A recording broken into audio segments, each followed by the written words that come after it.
Dans ce laboratoire, étape 3 de nos expérimentations réseau, nous allons voir nos premiers tests de routage, c'est-à-dire comment nous allons exploiter l'étape de routage et la configuration déjà établie pour passer un paquet ping d'un bout à l'autre, c'est-à-dire d'un extrême à l'autre de notre réseau.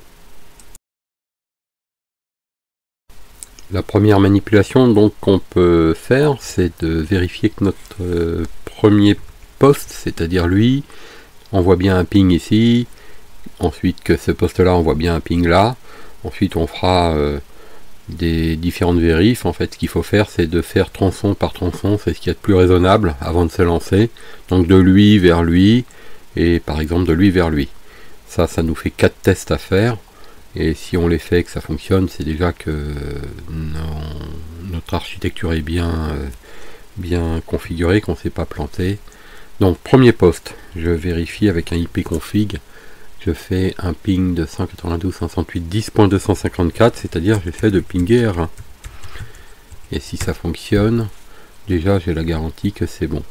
Ensuite vous faites les tests sur le deuxième poste. Ici je suis sur poste 2, donc je fais un ping de mon routeur, je vois que ça fonctionne. Donc là je viens de faire un ping de là vers là, je vois que ça fonctionne. Ensuite je vais faire des pings, donc R2 par exemple vers R1 et R3. Si ça marche, c'est bon. Donc R2, R2, on va pinguer R1 et R3, c'est-à-dire la 30.2 et la 20.1. Alors c'est pas celle qu'on voit là, bien entendu, hein, c'est une déduction que je suis en train de faire. Moi je suis 30.1, donc je peux pinguer la 30.2 qui est ma voisine. Moi je suis 20.2, je peux pinguer la 20.1 qui est ma voisine. Je suis sur R2, regardez bien, R2, je peux pinguer la 30.1 et la 20.2.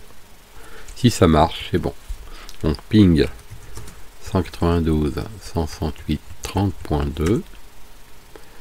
Donc là, je viens de faire ce test là de ping entre R2 et R1, ça fonctionne, et on va faire donc la 20.1 pour pinguer ici l'autre routeur voisin, et ça fonctionne aussi. Donc ça fonctionne, je viens de pinguer ici les deux côtés, ça marche très bien. Donc si ça marche d'ici vers là et de lui vers ce côté-là ou ce côté-là, reste à vérifier que sur R1, R2 et R3, j'ai bien activé le routage. Bon, si vous avez été malin, dès le début, vous avez cloné, donc si vous l'aviez activé en premier sur le routeur avant de le cloner, il n'y a donc pas besoin de le faire et même pas besoin de le vérifier sur les autres. Il suffit de prendre un routeur au hasard et de le vérifier. Alors moi, dans mon cas, je vais prendre celui-ci. Et je vais vérifier s'il est activé pour lui, vu que c'est le résultat d'un clonage des autres, il est activé pour les autres. Donc nous rentrons dans la base de registre avec l'option, enfin, la commande regedit, regedit que je tape ici. Alors, si vous voulez le taper là, ou bien là, hein, ça revient au même, vous pouvez le taper là, regedit, ça marche aussi très bien. On rentre dans le menu de la base de registre. Ici j'ai déjà le bon positionnement. Alors en fait c'est parce que je l'ai déjà, enfin la dernière fois que je suis venu dans la base de registre, c'était pour venir mettre ce paramètre, c'est pour ça qu'il a mémorisé cette position. Donc si vous allez dans HK Local Machine, Système, Current Control Set, Service, TCP/IP, Parameters, ce qui nous amène donc à HK Local Machine, Système, Current Control Set, Service. Ensuite on cherche dans la liste TCP/IP, on ouvre et on va dans Parameters, et dans Parameters on cherche cette ligne là, on regarde si elle est à 1, si elle est à 0, ce qui est la valeur par défaut, nous mettons 1 ici en double cliquant et en faisant OK. On quitte, on redémarre les machines si ça n'avait pas été fait au préalable, obligation de redémarrer. Alors moi c'était fait, donc je ne vais pas redémarrer, ce qui veut donc dire que le routage est activé sur mes 3 routeurs.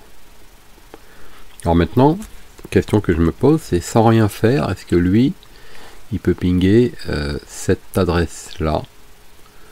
Et bien a priori, si on y réfléchit, on a déjà la réponse. Et la question que je me pose, c'est est-ce que lui il peut pinguer sans rien faire cette adresse là, c'est-à-dire R2? bien là aussi, si je ne fais rien, et je n'ai rien fait, j'ai donc déjà la réponse. Et je vous laisse y réfléchir. Avant de déjà donner une hypothèse de réponse, je vous laisse le temps de la réflexion. Alors moi je vous suggère que dans cette présentation vidéo de mettre en pause dans les 5 secondes qui vont suivre le top la vidéo, parce que je vais bien évidemment donner la réponse, en tout cas sous forme d'hypothèse. Après on fera la vérification bien entendu. Donc comptez jusqu'à 5 et mettez en pause. 1, 2, 3, 4, 5. Alors à l'issue de cette petite période de réflexion, la question étant, est-ce que poste 1 ping cette adresse-là? Alors si je regarde le schéma, en considérant qu'on n'a fait pour l'instant aucune config, donc on a indiqué simplement ici les passerelles au début, mais on n'a rien indiqué là, rien là, rien là.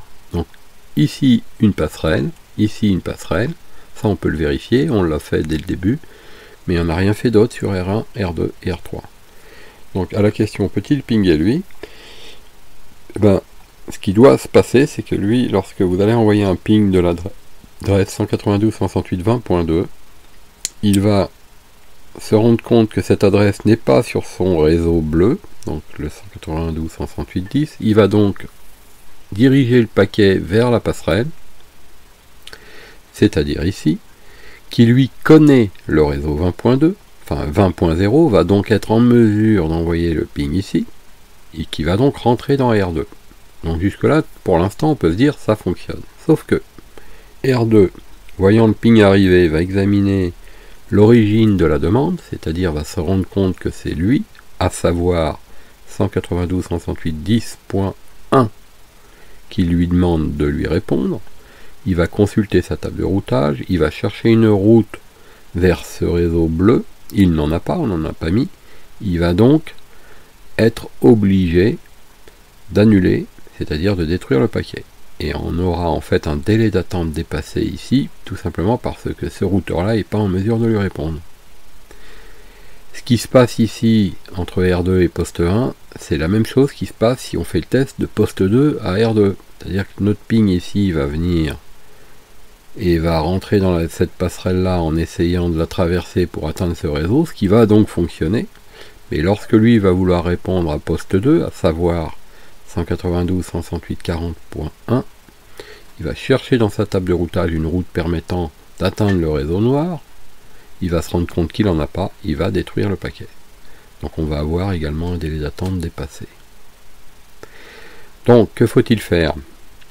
Il faut aller sur R1 et R2 déjà pour résoudre ce premier problème respectivement. Alors sur R1, ici, vérifier que nous avons... Alors, R1 et R2, on va juste faire une vérification. Dans un premier temps, on va faire aucune modification. On va vérifier qu'on a bien les routes 20 et 10. Le reste ne nous intéresse pas. R2, on va mettre de côté. R3, on va vérifier que nous avons bien la route 30 et 40. Le reste ne nous intéresse pas. Donc, R1. R1. Je vérifie avec la commande route print que j'ai bien une route.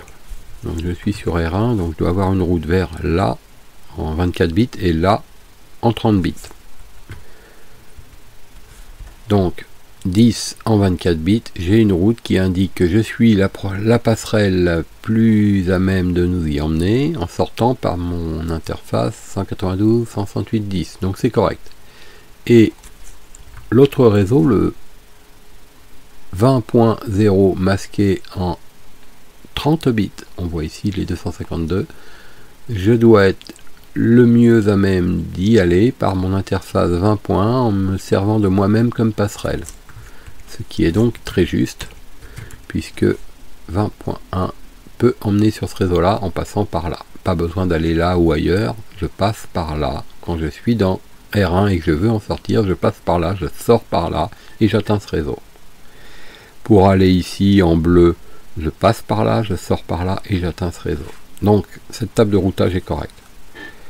Alors on peut faire la vérification sur R3, on verra que c'est correct aussi. Pour gagner un petit peu de temps dans cette discussion, je ne vais pas la faire, mais là encore, je vous suggère de mettre cette petite présentation en pause et de faire vous-même la vérification, elle est importante. Est-ce que vous avez bien une route vers 40.0 en 24 bits et une route vers 30.0 en 30 bits, en vérifiant bien que cette route 30 est attachée à votre interface dont l'adresse est 192.168.30.2 et qu'il est indiqué comme passerelle que c'est cette adresse-là qu'il faut utiliser.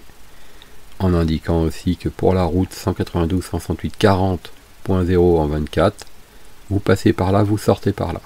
À vérifier, mais normalement, on ne doit pas avoir de mauvaises surprises. Une fois que vous aurez fait ça, et après ces quelques secondes de pause que je vais vous proposer de respecter pour pouvoir appuyer sur la touche pause de cette présentation et faire cette vérif, eh bien nous vérifierons R2. Et là, il y a d'autres choses que nous devons trouver.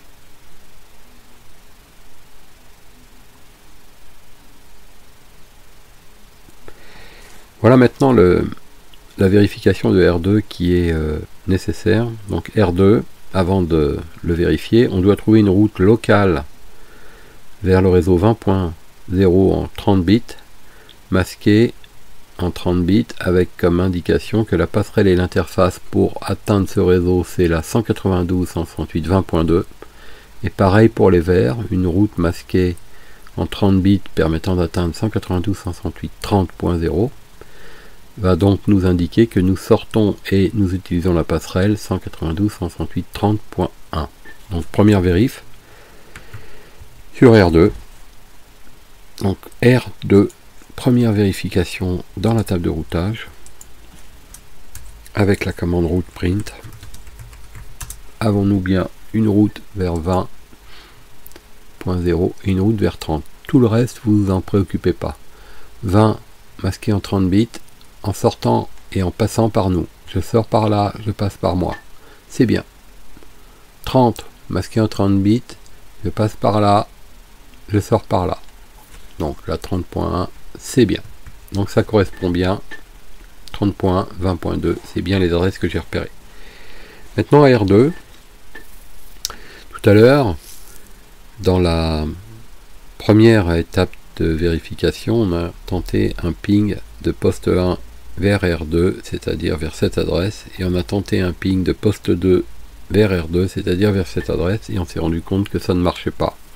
La conclusion était de constater que probablement que R2 ne possède pas de route permettant d'atteindre le réseau bleu, à savoir 192.168.10. Et probablement que R2 ne possède pas de route pour atteindre le réseau noir, à savoir 192.168.40. Et si c'est le cas, il faut lui rajouter ces deux routes. Dans ce cas-là, on va rajouter ce qu'on appelle des routes statiques, lui indiquant par où il faut passer, par où il faut sortir. Le par où il faut sortir, on n'a pas forcément besoin de le faire, il va le déduire tout seul, nous le vérifierons simplement.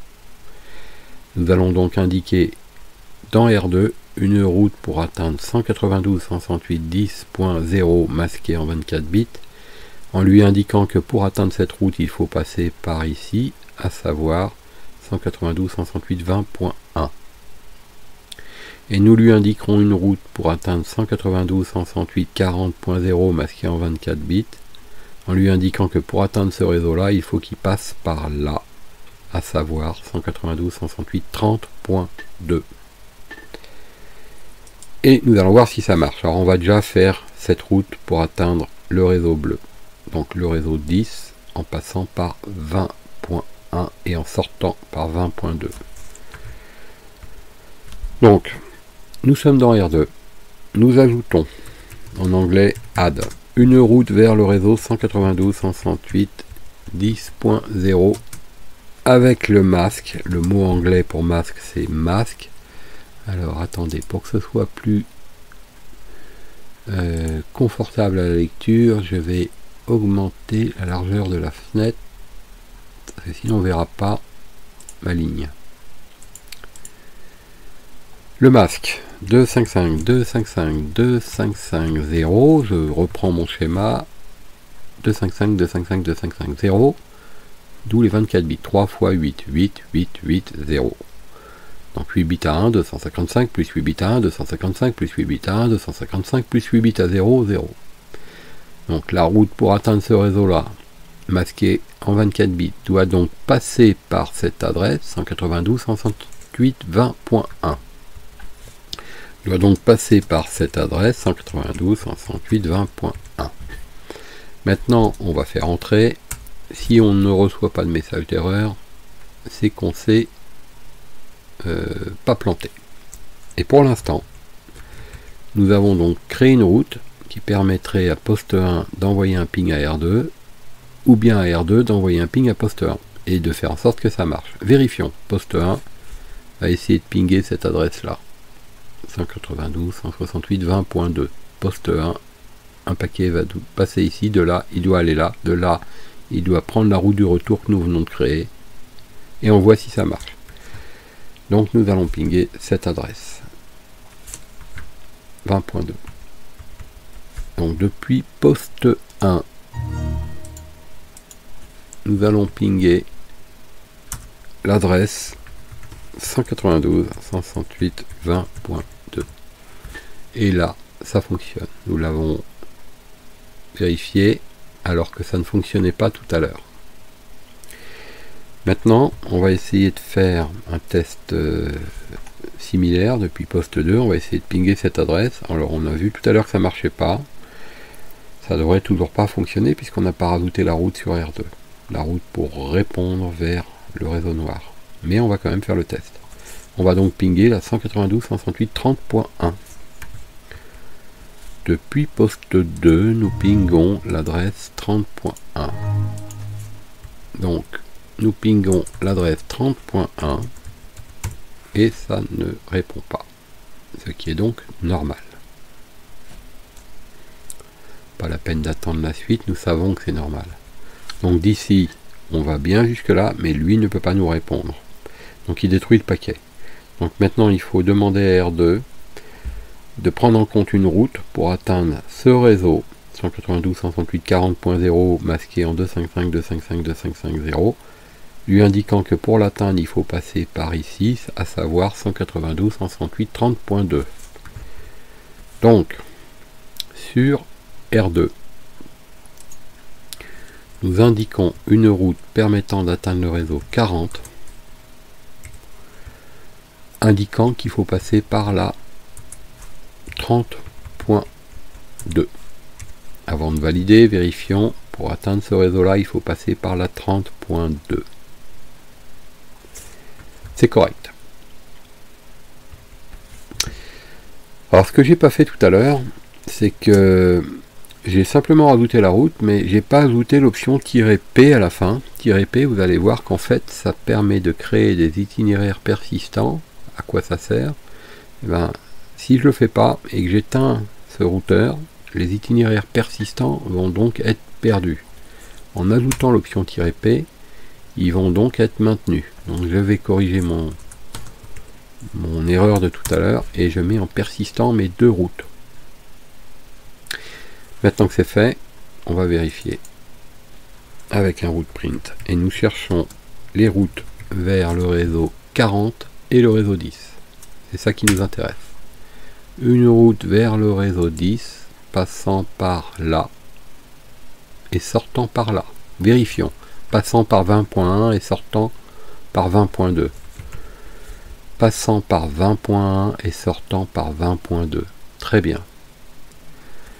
Maintenant, on va chercher la route du réseau 40. La route du réseau 40, on ne s'occupe pas du reste. Dès qu'on la trouve, on regarde si elle est correcte, par où elle passe. Elle passe par la 30.2, elle sort par la 30.1.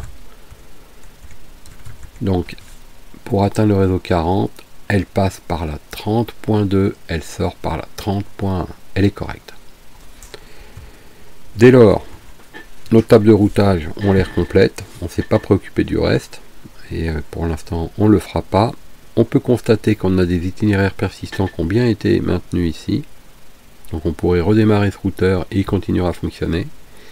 On n'a donc plus rien à faire sur ce routeur là pour l'instant.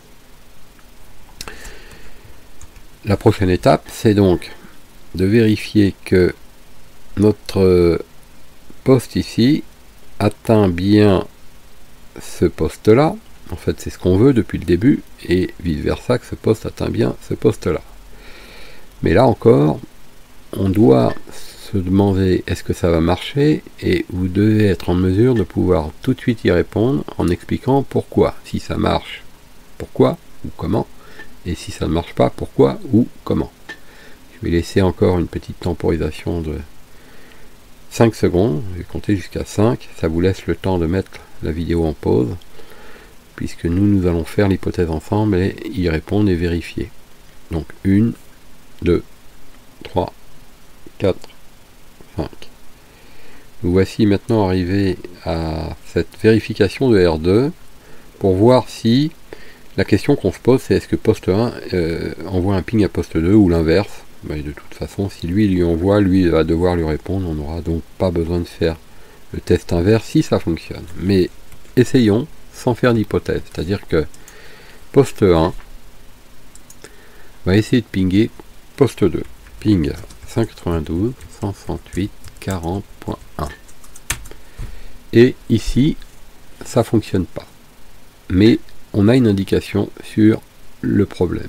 On voit que une machine dont l'adresse est 10.254 nous répond en nous disant c'est impossible.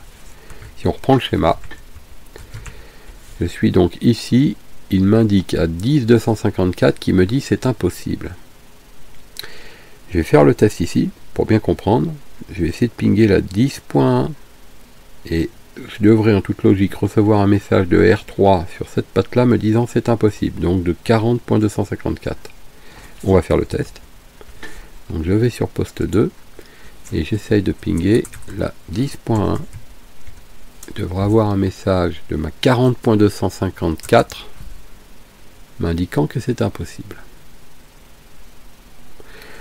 Alors, l'hypothèse est la suivante. Lui, lorsqu'il me dit que c'est impossible, ça veut dire que pour lui, il n'y a pas connaissance du réseau 192.168.40. Il ne peut donc pas m'envoyer le paquet. Et lui, lorsqu'il me dit que c'est impossible, l'hypothèse est que lui ne connaît pas le réseau 192.168.10. Il ne peut donc pas lui envoyer de paquet. Lui, par contre, pour l'instant, il n'a pas l'air d'être impliqué. On peut donc en déduire que le paquet a été détruit ici tout à l'heure, et là, lorsque je viens de faire le test.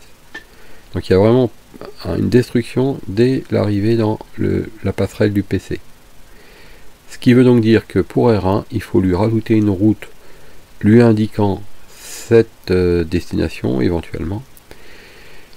Et sur R3, il faut indiquer une route, il faut ajouter une route lui indiquant cette destination éventuellement. Mais là encore, je vais laisser le temps de la réflexion. La question que je me pose, c'est comment faire de manière optimum en sorte que tout fonctionne, à savoir l'échange entre poste 1 et poste 2, en ajoutant le minimum d'informations dans mes routeurs R1 et R3. Eh bien, si j'y réfléchis, j'ai plusieurs possibilités pour arriver à mes fins, et on va en débattre après une petite pause de 5 secondes, là encore vous laissant le temps de mettre en pause pour y réfléchir tranquillement. Alors, je compte jusqu'à 5 et on fait nos premières hypothèses.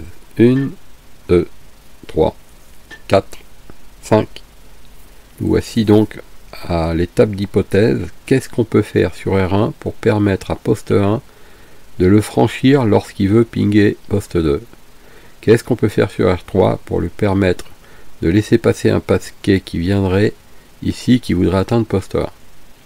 Si on prend la réflexion sur R1, lui, il est raccordé au réseau bleu et au rouge. Donc, fatalement, il les connaît et nous avons pu le vérifier à plusieurs reprises avec la commande route print. On n'a donc rien à faire et pas d'inquiétude à avoir sur la configuration du domaine de diffusion rouge, c'est-à-dire 192.168.20.0, et du domaine de diffusion bleue, à savoir 192.168.10. Par contre, le vert, il ne le connaît pas. Le bleu, il ne le connaît pas. Je pourrais donc demander à R1 de prendre en compte une route pour atteindre le vert et une route pour atteindre le noir. Si je fais ça, ça voudrait donc dire qu'en toute logique, je lui indique que pour atteindre 192.168.30.0 masqué en 30 bits, il faudrait donc passer par là. Ce qu'il est capable de faire vu qu'il connaît le réseau rouge.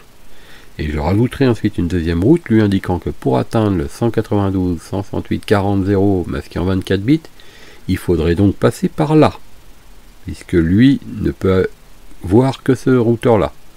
Donc lui, ayant déjà la route pour atteindre le réseau noir, puisque nous l'avons faite, ça devrait donc fonctionner.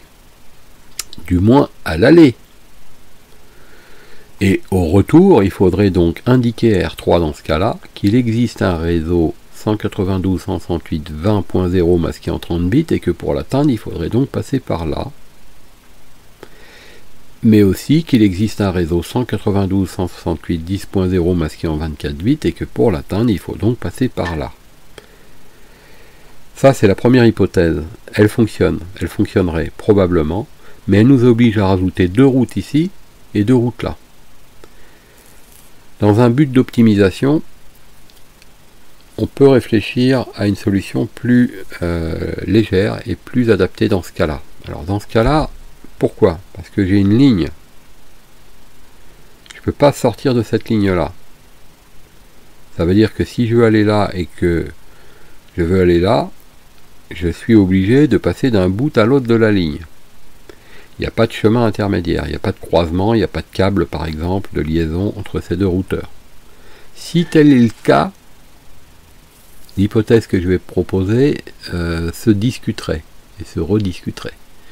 Mais comme ce n'est pas le cas, si on raisonne à partir de R1, il connaît bleu, il connaît rouge, il ne connaît pas vert, il ne connaît pas noir, mais son but à lui est de nous emmener au réseau noir. Mais on pourrait donc créer une route uniquement vers le réseau noir et pas créer le réseau vert. À ce moment-là, ça fonctionnerait puisque lui connaît le réseau noir. Et on simplifie, on économise une route. Maintenant pour R3, il connaît vert, il connaît noir, il connaît ni rouge ni bleu, mais son but pour nous est qu'il nous amène chez le réseau bleu, à savoir 192.168.10.0 masqué en 24. On va donc lui indiquer une route ici, en lui demandant de passer par là, ce que R2 sera capable de faire, puisque lui il connaît le réseau bleu, nous lui avons déjà ajouté la route. Dans ce cas-là, ça fonctionnerait, et on aurait donc une route ajoutée ici, une route ajoutée là. Mais là encore, on peut se poser la question de l'efficacité de notre route, et se demander s'il n'y a pas moyen de faire plus général, tout en permettant le passage de l'un à l'autre. Et la solution que nous prévoyons, il faut qu'on y réfléchisse en se donnant un temps de la réflexion. Donc je vais à nouveau compter jusqu'à 5 pour ensuite traiter l'hypothèse. 1, 2, 3, 4, 5. L'hypothèse que je pose maintenant, c'est est-ce que je peux permettre un échange entre poste 1 et poste 2 en configurant mes routeurs R1 et R3 qui pour l'instant ne fonctionnent pas, ne le permettent pas, en ayant une route simple à faire, une et une seule pour le routeur R1 et une seule pour le routeur R3, mais en prenant une méthode indiquant une route de sortie sans préciser vers quelle destination on souhaite aller. Ce qui voudrait donc dire, si je traite le cas de R1, c'est que il connaît rouge, il connaît bleu, il connaît pas vert, il connaît pas noir. Où sont vert et noir? Ils sont de l'autre côté de R2. Donc ils sont de l'autre côté de cette porte pour lui. Et il pourrait y avoir éventuellement, on peut imaginer qu'il pourrait y avoir un troisième, un quatrième, un cinquième, un sixième, un énième réseau ici qui se cascaderait, on n'en sait rien finalement. Vu d'ici, on n'en sait rien. Et si tel était le cas, comment je ferais pour atteindre ces différents réseaux en partant d'ici? Ben, dans tous les cas, je serais donc amené à passer par là. Donc l'hypothèse que on fait, c'est que si on crée une route ici indiquant pour aller ailleurs qu'en rouge et ailleurs qu'en bleu, passe par là, ça devrait donc fonctionner. Et ici, on fera la même méthode, on appliquera la même règle, pour aller ailleurs que vert et noir, passe donc par là. Et il ira donc ici, là, et éventuellement sur d'autres réseaux qu'on sera amené à rajouter. Dans ce cas-là, on va rajouter une route par défaut. Ce qu'on appelle une route par défaut. La route par défaut, pour le R1, doit emmener sur la passerelle 192.168.20.2. R1 doit donc avoir une route par défaut qui se formule comme ça, avec le masque comme ça, qui doit donc passer par je vais remontrer sur le schéma par ici. 20.2. 20.2. Attention, ne pas oublier de mettre le tiret P pour que cette route soit maintenue en mémoire dans la table d'itinéraire persistant. Vérifions, route print, route par défaut, en itinéraire persistant, passant par 20.2, et on retrouve cette route dans la table de routage ici. Et on voit aussi qu'il a mis une passerelle par défaut, qui correspond donc à 20.2. Donc ici, on a une passerelle par défaut qui correspond à ça. Il faut donc qu'ici, on ait une passerelle par défaut qui corresponde à la 30.1. On va donc sur R3, et on va déclarer la passerelle par défaut. R3, on va donc déclarer la passerelle par défaut. Alors, on va déclarer la passerelle par défaut, et pour que ce soit confortable, je vous agrandis un peu la fenêtre. Route add vers la route non élucidée, non identifiée, et le masque non élucidé, non identifié, on doit passer par 192, 168. Alors reprenons, on doit passer par là, à savoir la 30.1. 30.1. Attention à conserver l'itinéraire avec le paramètre -P. Vérifions, route print. Itinéraire persistant, route par défaut, passerelle de déclarer ici, 30.1. Un petit coup d'œil au schéma, 30.1 pour R3. Dès lors qu'il veut sortir du bleu, du vert ou du noir, il passera par ici. Il atteindra ici si on veut, ici si on veut, ou ailleurs s'il y avait autre chose à atteindre. Il n'y a plus qu'à vérifier si poste 1 et poste 2 peuvent échanger. Poste 1, tout à l'heure, il avait un message d'erreur. On le voit encore ici. Lorsqu'il voulait atteindre le destinataire, son premier routeur se plantait. Maintenant, on voit que ça fonctionne. Et poste 2, bon, poste 2, on fait le test, c'est un peu superflu, mais c'est bien de le faire. Lorsqu'il voulait atteindre tout à l'heure poste 1, il avait un message d'erreur ici de son propre routeur lui indiquant impossible, mais maintenant ça fonctionne, bien entendu. Ce qui est intéressant maintenant, pour conclure cette partie-là, c'est de vérifier le chemin emprunté par le paquet lorsque vous envoyez votre ping de poste 1 vers poste 2, en considérant que c'est quelque chose qui se dirige de la gauche vers la droite. Quelles sont les portes d'entrée des routeurs qu'il va franchir pour finalement atteindre poste 2. Ce que l'on devrait voir, c'est cette adresse, ensuite celle-ci, puisqu'il rentre ici, ensuite celle-là, et finalement celle-là, puisqu'il rentre là au final. C'est-à-dire 1, 2, 3, 4 adresses qui devraient s'afficher pour nous donner le chemin emprunté en tant que passerelle, c'est-à-dire par où on passe, autrement dit par où on rentre. On passe par la 192.168.10.254, ensuite par la 20.2, ensuite par la 30.2 pour rentrer en 192.168.40.1. Vérifions, mettons-nous sur poste 1 et vérifions. Au lieu de faire un ping, on fait une demande de trace route et qui sous Windows s'écrit comme ça, tracert. Premier routeur, deuxième, troisième et le poste final. On vérifie sur le schéma 10, 2, 5, 4, 22, 32, 41. 10, 2, 5, 4, 22, 32, 41. C'est bien ce que nous avons. 10, 2, 5, 4, 22, 32, 41. Voilà, donc le chemin a été vérifié, les étapes sont correctes. À ce stade des opérations, on va conclure provisoirement cette première expérience qui a permis de, je pense, si vous l'avez suivi scrupuleusement et que vous avez reproduit à l'identique l'architecture, de bien comprendre, bien maîtriser l'aspect routage.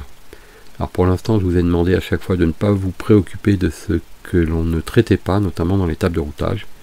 Et on va voir ensuite, on va essayer d'expliquer à quoi servent ces informations que je vous ai demandé de ne pas observer au début, dans une autre présentation qui sera une sorte d'amélioration de cet ensemble. Amélioration par le jeu d'expérience, de vérification. On va essayer d'aller un petit peu plus loin que cette simple expérience de routage point à point entre 3 routeurs. Voilà, donc maintenant à vous de faire toutes ces vérifications, et ce qui est probablement une bonne idée quand vous vous rendrez compte que ça fonctionne, c'est de vous refaire totalement une architecture en ajoutant un routeur supplémentaire en ligne. Un R4 par exemple que vous ajouteriez, qui évidemment va complètement modifier le jeu des adresses et donc des routes. Si vous arrivez en ajoutant un 4e routeur à faire passer votre ping en ayant la certitude que c'est pas le fruit du hasard, que c'est bien vous qui l'avez fait, qui plus est si vous y arrivez du premier coup, c'est-à-dire que vous faites toutes vos étapes et qu'au final vous envoyez votre ping et il passe, alors là bravo, vous aurez compris comment ça fonctionne et vous aurez probablement beaucoup progressé dans l'hésitation que vous aviez peut-être affichée jusque là. Bon courage, on se retrouve pour de nouvelles expériences dans une suite de petites vidéos d'expériences supplémentaires.